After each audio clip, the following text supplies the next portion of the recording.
sometimes when you get a vision, though, you cannot tell other people, because not a lot of people want to see you succeed, or they're actually just fearful of how far you'll go. But then the fact that they couldn't go nowhere, and so they project their fears onto you.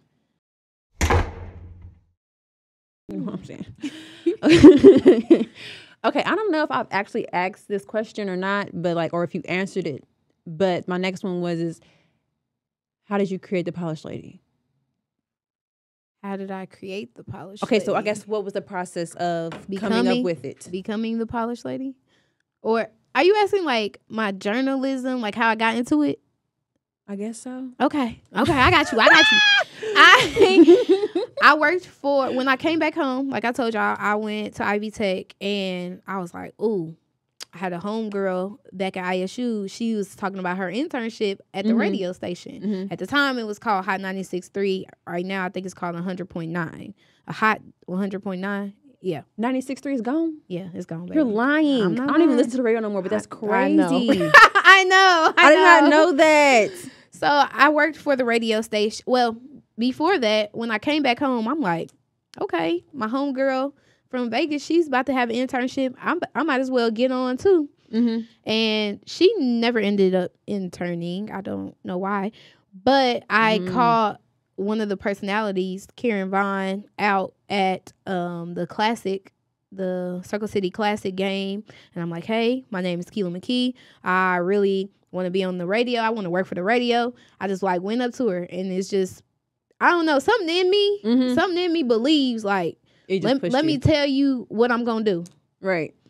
So based off of our conversation, and I seen her another time, I had an interview set up. And then I even linked it back to school, because they never had a bridge or a partnership with the radio station. They've never had an intern from Ivy Tech to use that as college credit.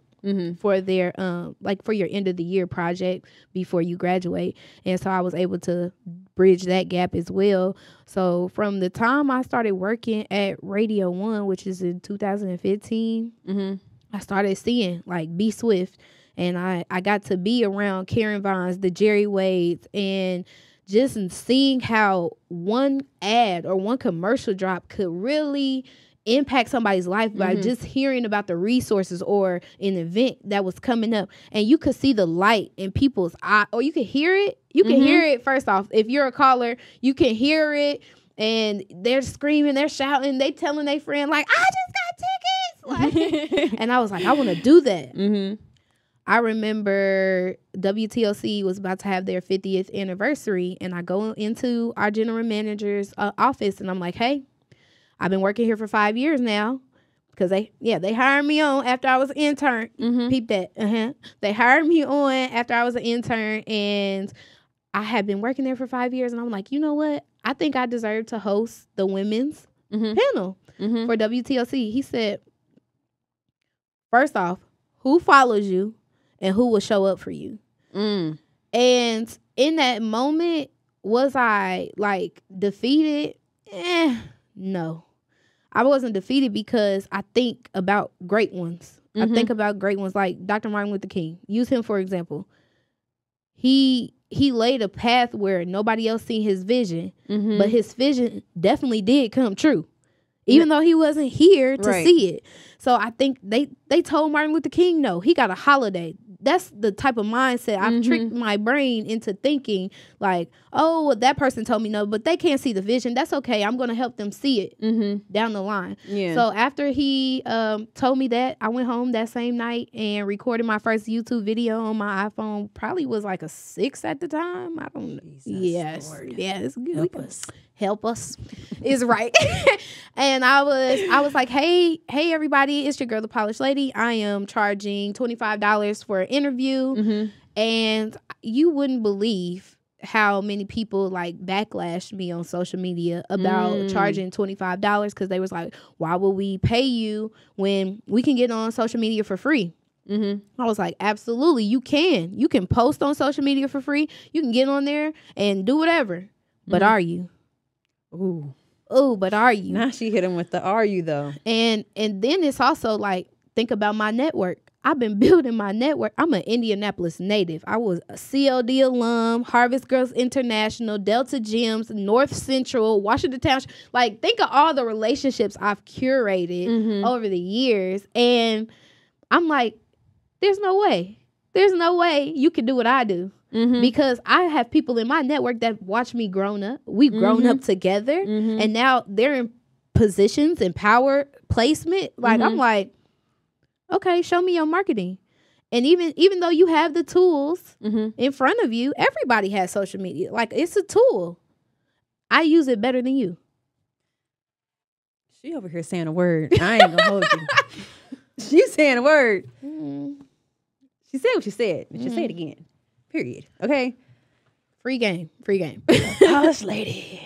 I love it. I love it. Okay, so that is very true. Because some people are not gonna do. They're not gonna do it. That was me for the longest, where I had this vision in my head of starting a podcast, and every friend that I had, I'm like, let's do this podcast together. Let's do it. Let's do it. Everybody's just like, they don't really see the vision. I see the vision of what I'm trying to get, and a lot of times God will give you a vision. It's not for everybody else to see it. So for 2 years, I'm waiting on somebody to just start this thing with me, to where I got to the point, I'm like, you know what? F all y'all. I'm going to do it myself. So here I am. Proud of you. Proud of you. I'm here.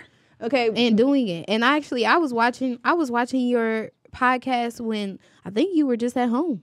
Yeah. I think you were just at home. And I remember seeing like the white desk and girl, don't go back there. Well, I'm just saying, like, I already believed in you. Like, I met you one time and I already believed in you. And so when you told me that you're a YouTuber, I'm like, all right, cool. I subscribe. So then when your notifications popped up on my phone, see, that's another thing about me. Let me be clear. I ain't one of those phony. I'm not phony. Like, just because I'm a YouTuber, just because I got a channel, just because I have so many followers, I am not over here capping. There ain't no cap in my rap. Like, I just genuinely want to see us, and I say people, win. I want to see us win so bad that that's what like puts the sing in my voice and how I get up in the morning. So when you told me you got a YouTube channel, I immediately subscribed right then and there. And then even, you say you wanted to have me on your podcast, and we didn't get it initially a year ago, but watching you do you is enough for me to be like, you know what? Let me come and support my sister. And let me just, show her love in the way that I wish somebody would have showed me love. So, like, that's another thing. It costs nothing to support your people. It don't cost nothing. It costs nothing to support your people. And really, like, if they tell you that they have a vision or a dream, tell them, I can't wait to see you do that. And you know what? Sometimes when you get a vision, though, you cannot tell other people. I don't know what I was watching or reading or something. I was watching a video, a podcast. It was 19 Keys. Yep.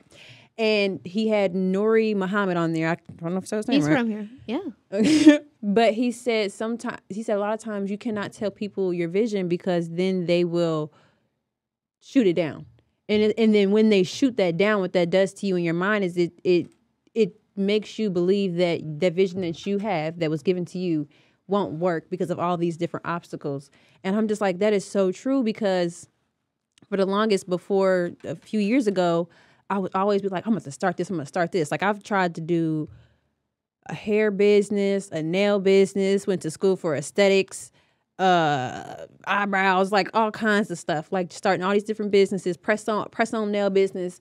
And they didn't work out because of a few things, but I will say because of also telling people about a vision that was not for them, and just instead letting that vision kind of like marinate within me to the point that I can now go ahead and just start acting on it instead of just speaking about it. Instead of just being like, I'm gonna do this, and this.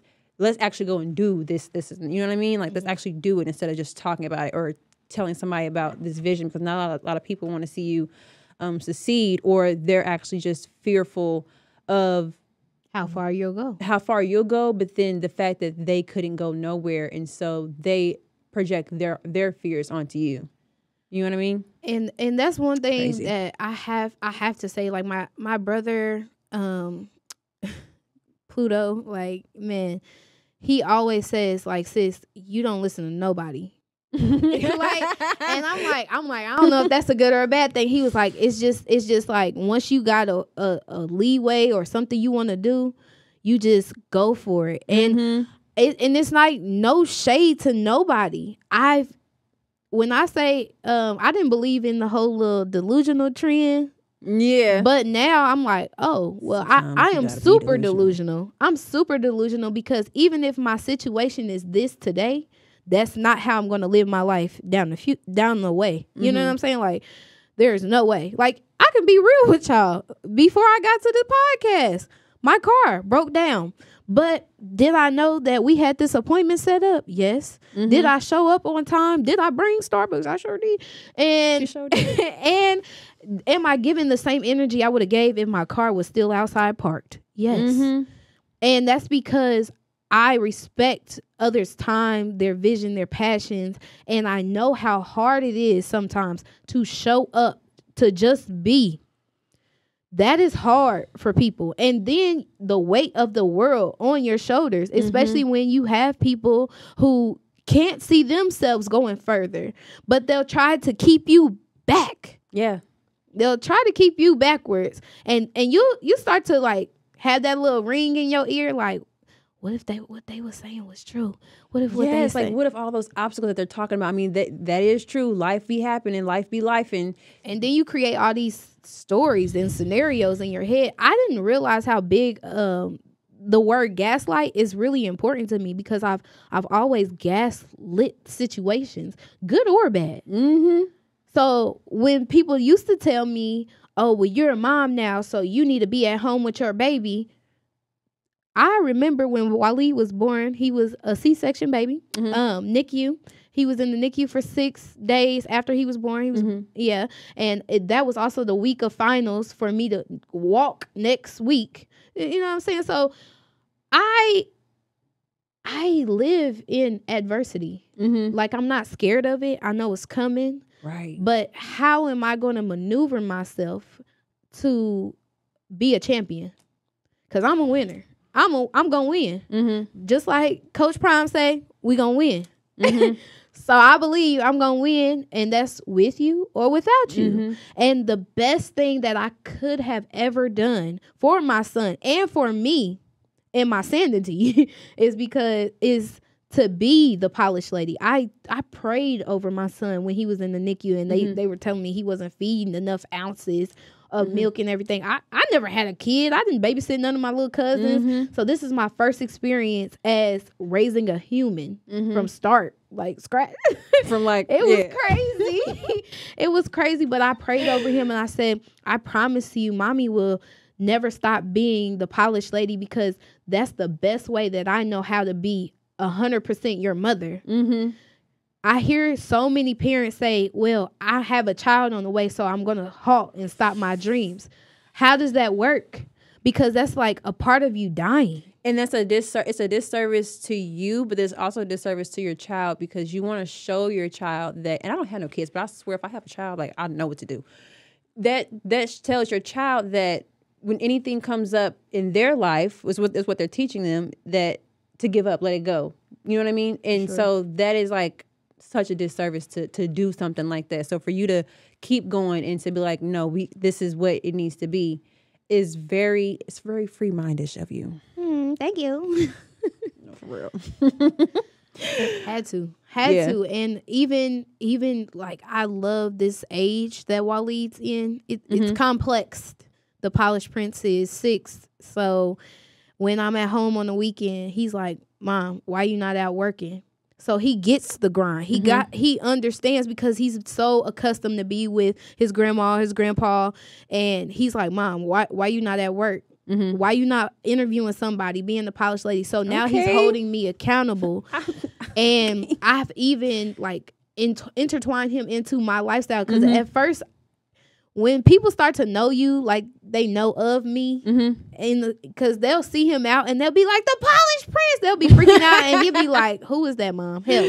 Help. And I'll be like, oh, that's just one of the Polished People tribe. They love you. They love you. And so, like, I'm getting ready to get him geared up for his own channel and stuff like that. So now he was like, okay, Mom, I don't want to interview adults. I want to interview kids. And I'm like, so smart. Tell me, yeah, tell me what you want. Yeah. And I'm actually learning to use your words instead of